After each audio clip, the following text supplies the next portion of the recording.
am just so happy to have Sif Stevenson on our podcast today. And Sif is special in that she calls herself the heart midwife. I just think that's so wonderful. And I'm really looking forward to talking with you, Sif, about your work and whatever you feel like sharing with us. Hi. Hi, Britt. It's lovely to be here. That's actually why I'm called the Heart Midwife, partly because I'm a midwife, but there's so much gold in letting things drip from our heads down into our hearts and really feeling ourselves dare to go from there. Yes, and And that's what we're going to do in this podcast today. And that's exactly what makes it so special. So, welcome, Sif. thank you. So I'd really like to ask you specifically, because I know you said you didn't sleep so well last night, and maybe that's where we should start, Sif, with menopause and where you are in your life right now. Then we can weave in where you're coming from in your life, but maybe you could tell us a bit about that part of your health journey, where you are right now. It's always good. To start from the present moment, yes, Let's indeed do that very thing. I am in the very midst of an intensely raging menopausal journey. I am among the unfortunate third who are really significantly affected, and it's been actively going on for nearly 2 full years now. And a significant part of this experience, for me personally, it's been like truly how incredibly annoying and profoundly challenging and unbelievably tough it is for my entire life, and of course, most certainly for my beloved husband's and my precious kids' lives, because it genuinely affects absolutely everyone in a household when someone is feeling completely out of balance.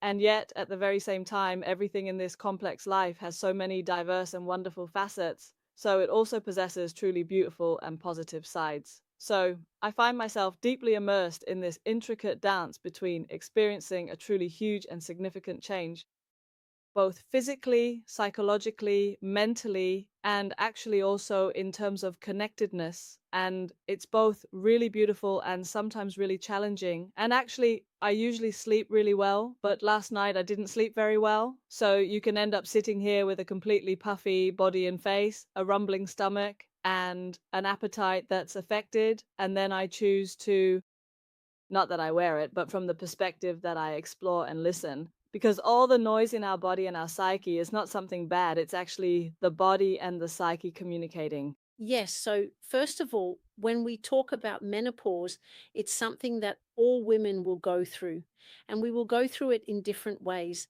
And depending on our state of health, what we eat, what we drink, and our mental health, it can really end up affecting us very, very strongly. And I'm really glad that you're so open and what's it called? Yes, speak so directly from the heart about this because there will be a lot of people who are interested in that. And then we can get into in this podcast what has helped you because I know there are some things that have helped you. But maybe before we get to that, just introduce yourself because you are special and an exciting person. And I'm really happy to have you on the podcast. Maybe just a couple of minutes about yourself and where you come from. Just a couple of minutes because I know there's a lot to tell. Oh, yes. Well, when people ask who I am, the first answer is always the one that really pops up from the core of my soul is that I am a forest troll.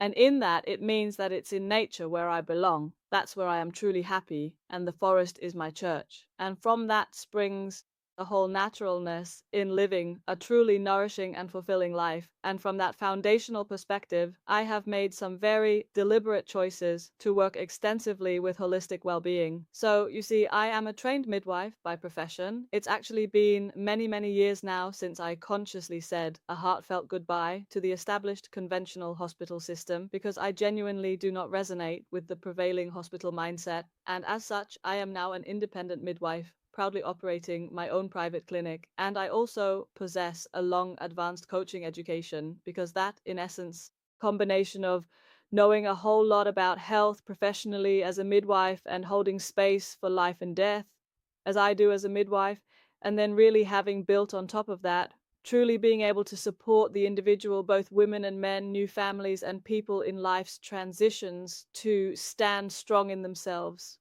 That is my soul's purpose in this life, to support the individual in standing strong. And I am more than happy to share of myself because we humans, we need to look out for each other in each other. Absolutely, absolutely. And with your very, very interesting background as a midwife, as you said, being so closely connected to life and death, it gives a completely different perspective than I could ever imagine. I mean, it's not just, you could say, having those kinds of experiences in general. So I really find it fascinating to talk with you. Let so maybe we can move on and talk a bit about menopause, which you are also so completely honest about discussing, and what has helped you with the symptoms you've mentioned here. You said it was in your second year, and we've only known each other for a short time. What is it that you do, Sif? What has helped you? Are there some things you'd like to share about that? Being open. And honest. Partly honest with yourself that a lot is happening inside and take it seriously. And then to be open and honest with, I have a wonderful husband. He almost gets an overload of honesty and sharing, always tailored openness and honesty with my kids, my family, my network. Even on my clinic's Instagram, I share openly and honestly because then others can see themselves in me. And I also receive tons of others' stories, which means that I too, I mean, I've been open to the extent that I've been featured in various women's magazines, media, and all sorts of things. Because we need to share, we need to talk, we need to get to know ourselves better because no two women have the same experience with menopause. And I started out with a long, long, long process with a complementary hormone therapist, 9 months, a total deep dive, one on one, really to make sure that I was completely filled up with good nutrition before I even. My mind was open to thinking I shouldn't have any bioidentical hormones because for me it's so important not to think about fixing things, but about understanding and supporting the body because there's nothing that needs to be fixed. It's natural to go through menopause. And some of us, for various reasons, including genetics and lifestyle, and I've been ill for a large part of my life, that also, with the illness I've had, made me enter menopause earlier. I'm only 43. And then it's really a lot about listening to my intuition and following my inner yeses and nos.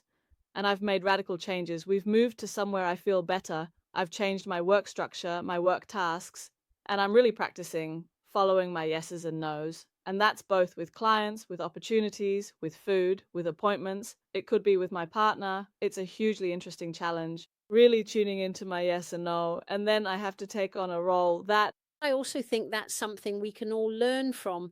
And as we become more mature, which is part of going through menopause, the positive side of it, the really wonderful side, is that self-empowerment, empowerment. It's exactly about getting a bit closer to ourselves in a different way than you might when you're 20 or 30, and daring to let yourself say no to some things. And if we can't really say no, then we also can't truly say yes. So I just think that's incredibly important. And one of the things is that when we get a bit older, we have the confidence to stand by it. And we can also use it and practice it. And in doing so, we can inspire younger women and men to learn how to say no and yes in their own lives. no is one of my favorite words. To say no to all sorts of things out there is also to say yes to myself and my own boundaries, and to stand up for myself and stand by myself. And that is, now I'm swearing, fucking fantastic. And then I mentioned my intuition. I have always been deeply connected to my intuition, and that has absolutely become even more on a higher, deeper level here with my menopause. And in fact, that has brought me to you, Britt, because my intuition already a couple of years ago said, that wheatgrass, you should check that out. And I'm the kind of person who only puts something in my body after I've thoroughly checked it out, because it is my body after all, and I believe in nourishing myself. And there were actually a few different reasons why I ignored my intuition back then, a couple of years ago. So I just tasted a little here and there from people I know who take wheatgrass juice, your wheatgrass juice. And then it was only a few months ago that my intuition simply became insistent. I adjusted it, kept knocking and knocking and knocking, and then it can almost start swearing just to emphasize now it's really time. So I started taking it, and honestly, it's had some aspects to it that I wasn't prepared for because I know very well that wheatgrass juice is a nutritional powerhouse. Otherwise, I wouldn't spend money on it, I wouldn't spend time on it, and I wouldn't take it.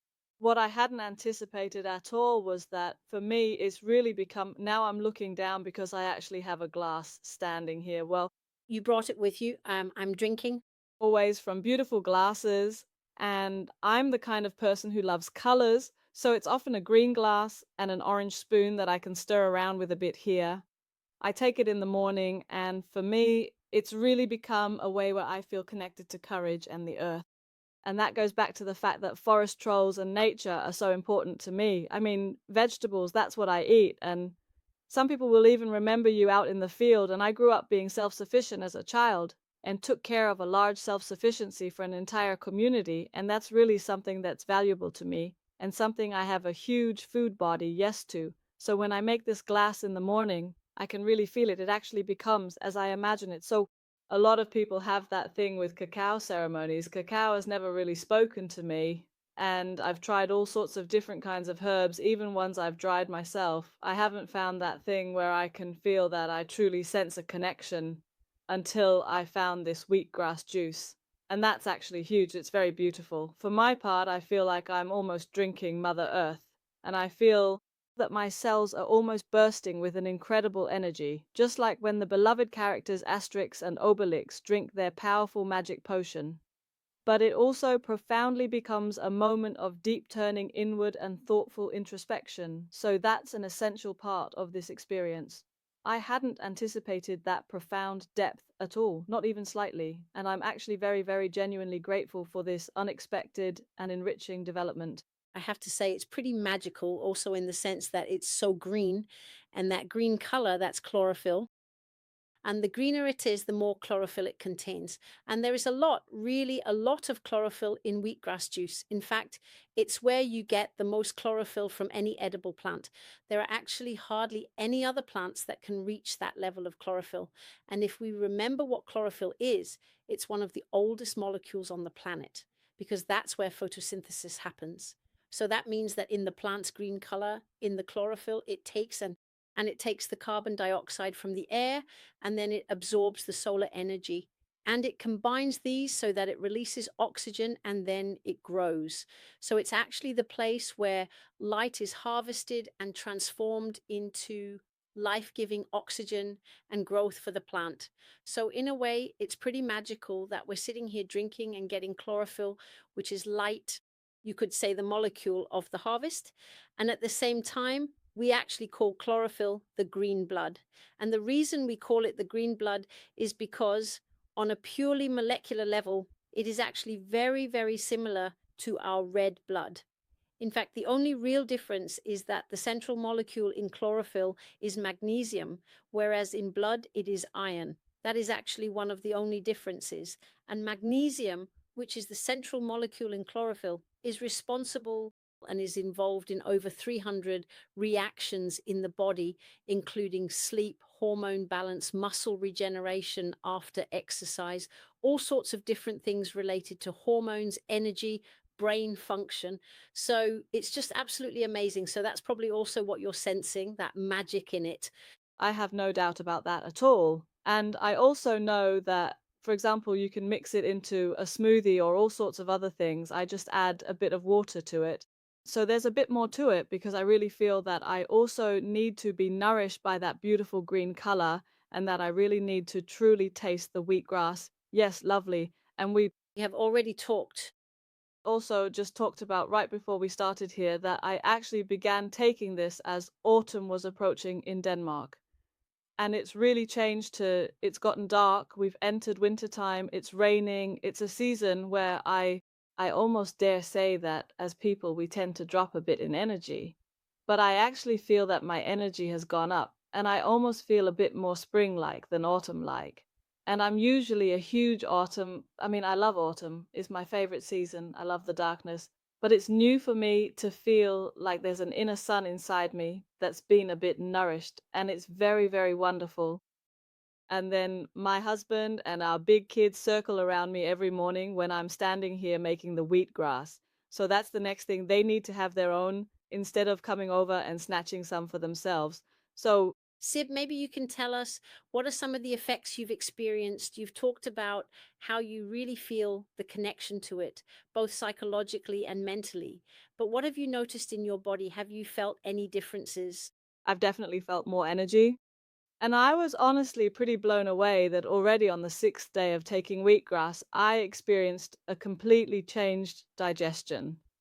I've struggled with my digestion for more than 10 years. I've had multiple surgeries on my intestines, and I've been on a completely gut friendly diet, 100% compliant for 3 years. There was a small effect, but nothing like this. As big an effect as I had after just 6 days. Days with wheatgrass juice. I mean, I actually have normal bowel movements now for the first time in many, many, many years. And I was really blown away by that. That was also one of the reasons I reached out to you and was like, hey, I just need to check something. One thing is that the juice can do so much. I have no doubt about that, both as a private person and with my health background. But I also reached out because I needed to check out the company behind it. Like, okay, are there any good? That's it. I think there are some good intentions because that also matters to me because I'm actually so blown away that I felt like this needs to get out there. It needs to reach my clients. It needs to reach everyone else because there are so many women struggling with digestion. There are so many women and men struggling with their energy. Now, I'm a midwife, so of course I have a lot of pregnant women and many new mothers and fathers. If there's one thing they come and ask about, it's how can I easily boost my energy on a daily basis? It only takes 2 minutes before you have this glass ready, and it's equivalent to drinking 3 whole broccolis. This makes it very visually clear just how much of a boost is in it.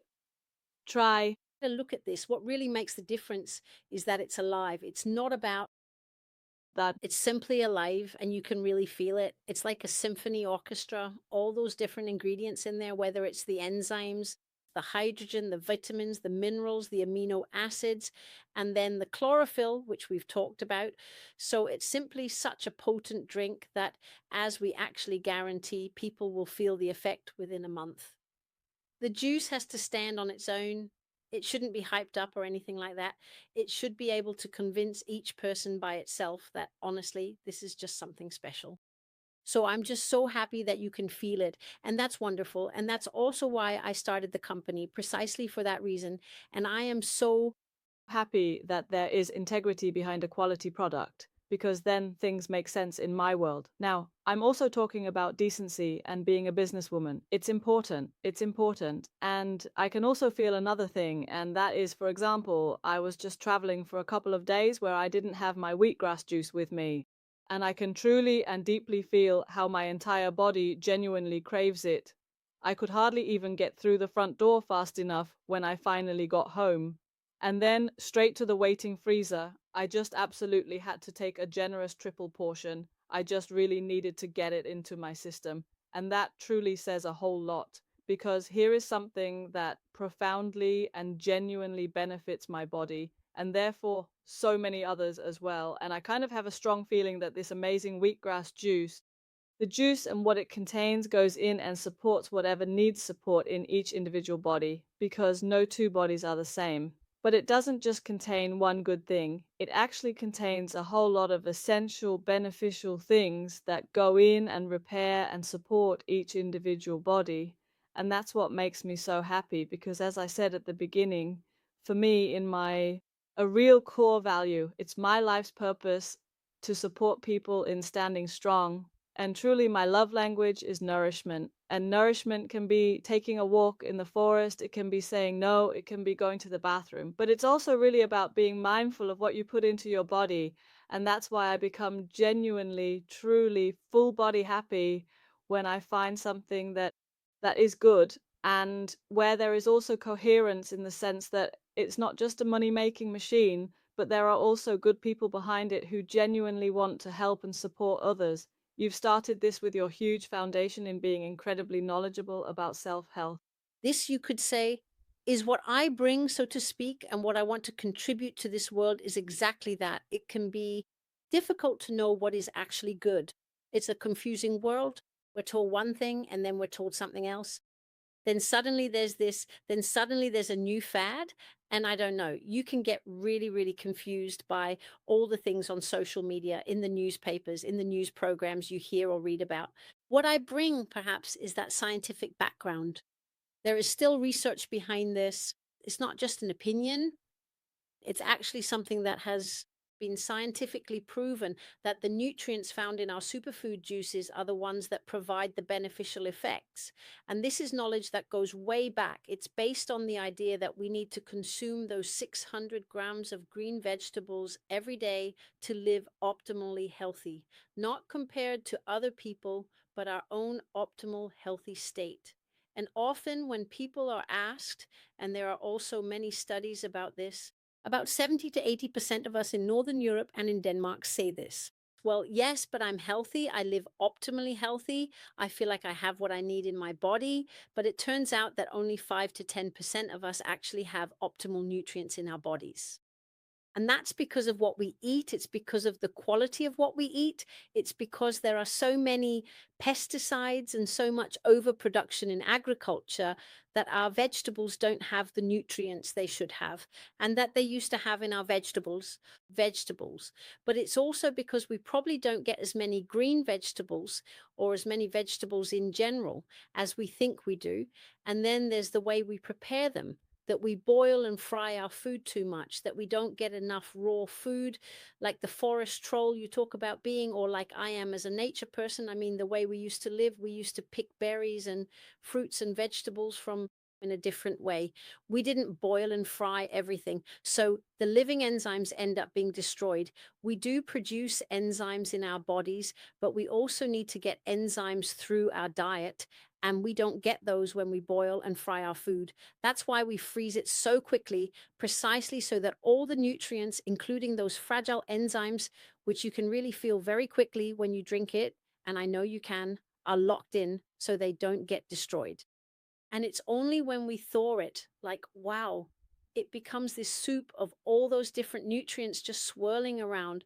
And when we drink it, that's what we get into our bodies. So the fact that you can feel it so quickly is also because of those living enzymes. Then I feel like saying we also live in a society and a part of the world where we don't exactly get support from the public systems. Now, I am professionally trained. It's about the fact that I am authorized under a health authority, which I personally call a health disturbance, because the guidelines that exist are just about reaching the bare minimum. It's not about us being supported, guided, and advised as ordinary citizens and brimming with health and well being. I know that's a whole other discussion, but at the same time, I also think it's important to mention it because that brings us back to what I was talking about, tuning inwards. I I can't help but smile when you sit there talking about your entire research background. It's absolutely brilliant. It's worth its weight in gold. And at the same time, on the other hand, it's so important to tune into how you feel because you shouldn't just drink wheatgrass juice or take vitamin C or go out and ground yourself barefoot every day just because someone says you should. You should do it if it resonates with you and you can feel, wow, there's something here that's calling to me, something that resonates, whether it's to get it in as scientific facts or it's about tuning in to your own body. just you. And I'm just like, you're sitting there with your light hair and wearing white, and I'm dark. So we're kind of like yin and yang here with your strong scientific background and me bringing this whole intuitive, feel it out background. And together, The two really go together quite perfectly.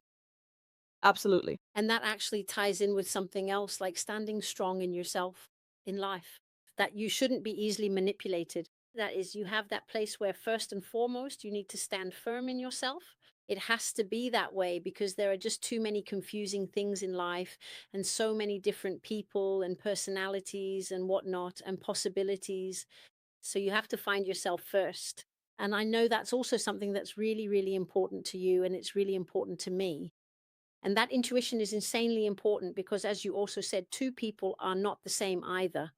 So, what is good for one person isn't necessarily good for the next person. So, it's about starting with yourself. And that also means, as we talked about, that you can say no to some things. And that also means you can say some real yeses. Yes, I want to do that because it fits with what I want. And I actually feel that intuition is extremely important. I've also made some podcasts about meditation and so on. So it's a big part of your own reality, standing in yourself, knowing what that means. So that thing about Standing strong in life, in yourself. What do you think about that? Just a couple of minutes on that, because I know it's really important to you. Well, for many people, it's often easier said than done. In my clinic, I have a lot of both women and men who come for what I call life conversations.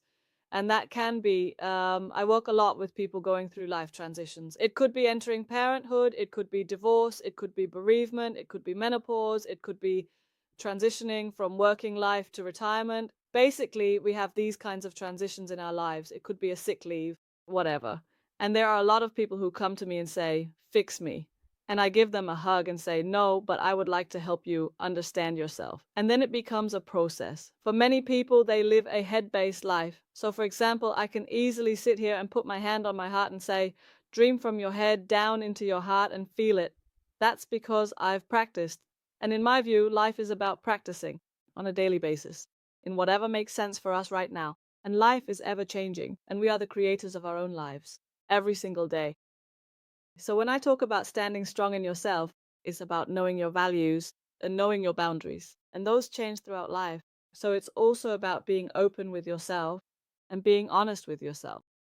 That here is actually something I used to think and believe or do that I actually no longer resonate with anymore. Sometimes that can lead to major life changes. It can lead to a change of job.